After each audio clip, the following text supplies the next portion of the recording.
The first place where I want to tap into my provided orders object is in the card screen, of course, when we do press that Order Now button. This here. In onPressed, I want to use my orders and call Add Order. So I will need to get my orders class here because I'll need to provide it here.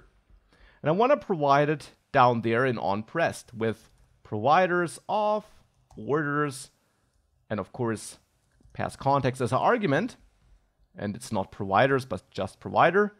I can call Add Order and now pass my data to that order. And the data I need to pass here is the content of my cart and the total. It's pretty easy to do because we got access to the cart here and we can get both pieces of information from the cart. So here I pass cart.items and then simply values here to list to convert the cart item objects into a list of cart item objects instead of passing the whole map. So I'm just passing a list of my concrete cart item objects. And for the total, well, we got cart.total_amount, right?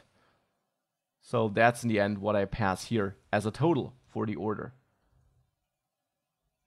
Important, I don't want to listen to that orders provider because here I'm not interested in changes in my orders. I only want to dispatch an action. So I'll set listen to false here to not listen to changes in my orders.